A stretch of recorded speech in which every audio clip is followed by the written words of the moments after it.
Hello everybody, my name is Winnegogert. Sorry for not uploading, I've been distracted. But this is Subnautica Hardcore Smartcore Part 10. In this video we build the Cyclops. And, well, after this it's not going to be much videos. The last video is probably going to be Part 12 or 11. Because after I do Cyclops we go right into the lava region. Enjoy! Starting out, I need to check my resources, and I need to go build a Cyclops, because we are fixing to go into the lava. But we're not doing it this episode. It's probably going to be a couple episodes from now. So I check my PDA, and I get the resources. Next, I'm checking whatever I need next, because, well, I got the resources for the enameled glass. Now, all I need to do is get the rest. I am now building the Cyclops, and like I did with the Neptune platform, I'm going to make you guys do it again. I accidentally picked up my mobile vehicle base, so I'm just going to deploy that really quick, and then I'm going to build the Cyclops. Bask in its glory. Look, I'm just admiring it. The button. So beautiful. I'm looking at the button. I'm looking at it being built. This part is going to be a little extra long because I'm trying to get around the Cyclops, see what I need to do to it. Because preparation in this game is literally the survival key, if you didn't know that already. So I'm looking at it, you know, I just keep looking at it, alright? So once it's in the water, I immediately hop in the water myself, and I start swimming down. Now, one of the first things I notice when I'm down here is that a reef back is on like a collision course for my Cyclops. So the first thing I do is I get in, I go up the ladder, and I get on my piloting part, and then I look at it. I remember what I need to do. Remember that I have to actually manually turn on the engine. And I look at it for a minute because I'm stupid. And then I turn it on, of course. And I'm just moving out of the way of this reef back. That way he can enjoy his day. I go below the surface a little bit. Just enough to avoid the reef back. And I'm maneuvering my way around him. Going underneath. It's a really good warm-up for the lava area. It'll help me warm up, something I forgot to do a long time ago. So I go past this reef back so he can go on with his day without running into my crap, because I just got it. I would hate for it to get destroyed.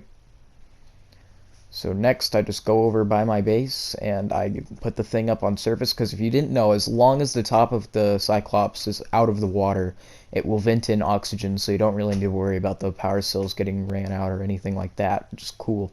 Really cool feature. Love it. Way I don't have to use that much power. Well, I'll still use power, but I can have the lights on while I'm doing things instead of just operating in the dark using up all my batteries. I turn off the engine and I exit the thing, but I'm not quite done with this section yet because I need to go around looking at everything. See, if I go around, I look at things, I turn on the lights, I turn them off for a second, and I turn them all off. I look at if I want to customize it or not. I decide not to. I look back out on the thing. Again, I'm still like trying to remember everything, so I try to anyway, and I go out. I just look around, stumbling around like a freaking bumbling idiot for a minute, trying to get aware, because like the thing isn't popping up for the light prompt. If you'll see that, and then it pops up, and I immediately run over. I'm like, turn it back on, turn it back on. I leave the external lights off. I look at everything, and then I just try to get my bearings on what I need to do. And I walk up to the upgrade fabricator. I look at things like I always do. I try to see what I need to put in. I remember that I actually have an engine efficiency module of my own, and that should be the first thing you put in the Cyclops, even if you are just on the surface. That way you don't have to replace the power cells as quickly. So I'm just looking around at the upgrades, seeing what I have, what I need, all that stuff. And I'm just looking around even more, you know, like you should. So I'm done. I just walk out. I remember that I need to check out the Cyclops out a little more, you know. Bottom floor ain't that necessary to look at, but you can put some things down there if you really want to. The Cyclops is always the interesting thing about this game. You have to know what you're doing, and you have to know how to do it well, and you have to prepare. Everything has to be prepared. So, I just get a bearings on what I need to do, and I look around for a minute. See, my friend told me that you could put a vehicle upgrade module in the Cyclops, which I know is a bunch of BS, but I still try it anyway later on in the video. So I just look at the storages for a second, and then I get out of the Cyclops. I'm gathering a compass, which is what I need. It's what I was here for. So now my character is fully maxed out besides the fire suit. I finally get back to the Cyclops. I put the engine efficiency module in. Next, I am pretty much, I think this is when I realize I need to put a fabricator in. So I get out the building thing and I put the fabricator schematic down, which will soon come down after I realize my stupidity.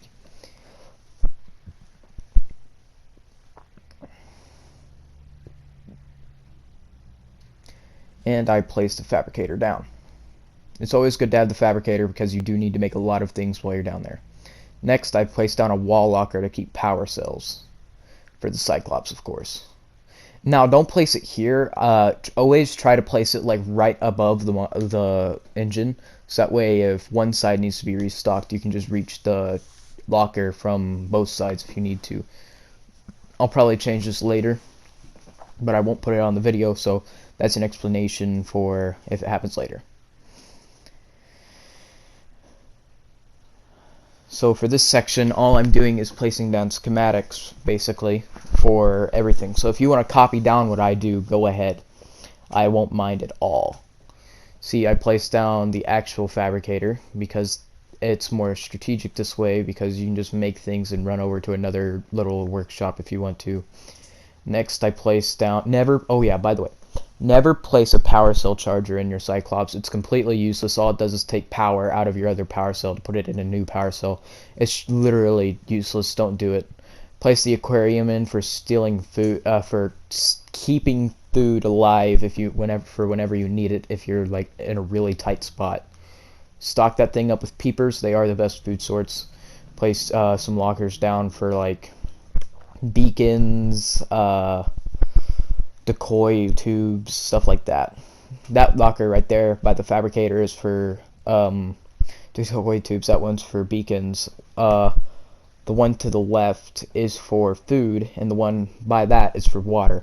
This is the modification station, which you need. I cannot put this even more. Like, you need to take the modification station down with you in the lava region, because there's going to be modifications that you need to have down there, like the depth module, or like just like a thermal module. So after that, I place down a large storage locker for any crap I find down there that I might need for crafting. I don't have the inventory space for. Next, I place down a med kit fabricator. Now, unlike the power cell charger, this is actually useful because it's the deep like lava zone, so you're gonna get hurt a lot unless you're in the prawn suit. If your prawn suit gets destroyed, you're basically fucked. That's all I can say about that. Next, you want to create, you just kind of want to check, really. You just kind of want to check around for a little bit, see what you need. See, this is the modification station thing I was telling you about. You cannot place one in. It is impossible. Don't copy me on this, but copy me on everything else. I will be trying a couple more dumb crap, like I'll try to put thermal reactor in here, stuff like that. But it's just me trying to rub my neurons together, which doesn't work out in my favor most of the time. Stick around to see more of that later, especially in other videos. I placed down indoor grow beds, and the best fruit in the game to take down here with you is the lantern fruit, because it's basically water and food mixed together. It's the best fruit in the game besides the marble melon I have growing in my base. Now, the marble melon ain't that good itself, but it's very easy to come by, and it's very easy to do all that. But if you take lantern fruit with you, all it does, it takes up 4 slots per lantern fruit. But it's okay because it's a really good fruit that you should always take with you down in the lava region. Now, this is where you'll see me try to place the thermal plant down in the Cyclops, which I laugh at. Now, this next bit is going to be a little bit tougher. Well, I guess we're not really there yet. I don't really endanger myself in this video at all. I make the repair module, which is always amazing to have with you, especially down in the lava zone if you've never been in there. because it will repair your prawn suit as it goes. Now I'm putting my prawn suit in the Cyclops. You never put your sea moth in there. It's completely useless to do. You literally gain nothing from putting your sea moth in there besides just looking cool and having like a good escape route.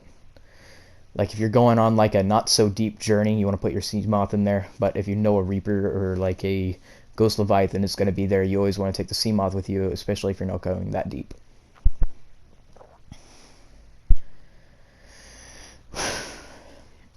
So it's just me swinging around, and you'll see me dismount my grappler, which you just saw me do a couple seconds ago. But that's because I thought I was already going in, or I thought I was going to hit the Cyclops, which will do a lot of damage to it, but the Cyclops is repairable. It's just I'm not ready to take damage to the Cyclops yet. Now you'll just see me filling in some schematics for the Cyclops right here that I've already placed down. You'll see me make a lot of stupid decisions, like trying to put titanium in the Fabricator, which I'll immediately take out and place the schematic back down in a minute. I put my lockers up first because they're the easiest, and the indoor grow beds too.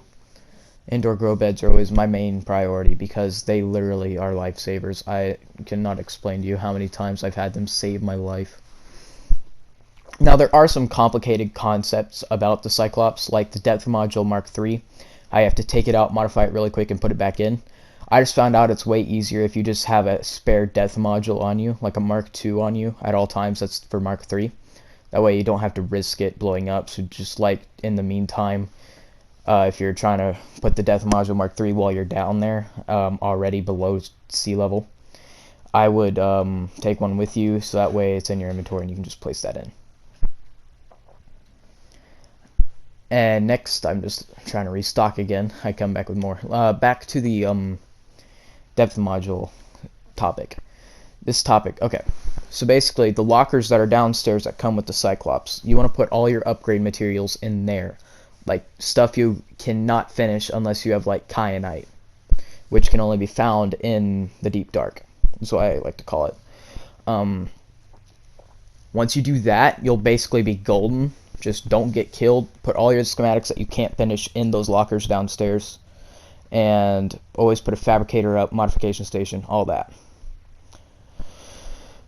Especially death module, just keep Mark II on you. Take the repair module thing out for a second, put the death module Mark II in, and then take the other death module that you want to upgrade out, and then upgrade that. And you'll basically, that's basically how you can do it without damaging your thing at all. Here I place in my repair module, which I will take out when I'm in the deep dark and replace it with Mark III. I'm going on my first expedition. Now, as I was reviewing this footage and editing it, I was role-playing with myself. It was embarrassing to watch, but a little bit funny. I'm not going to put the audio in because it's literally just me acting. I took the lore out of the game like a 3-person team, and I thought I just wanted to put this in to like let you guys know that I am stupid and I do have fun with myself if I'm playing single-player games. I'm literally saying, Seamoth, is it a go? And I'm just talking to myself. It sounds so stupid, but it's like 12 o'clock at night. I like this game. I hope you guys do too. I hope this video is filled with more energy than part 9. I know I lacked there. So consider liking if you enjoyed it. I'll see you in part 11, where I finish off upgrading the Cyclops.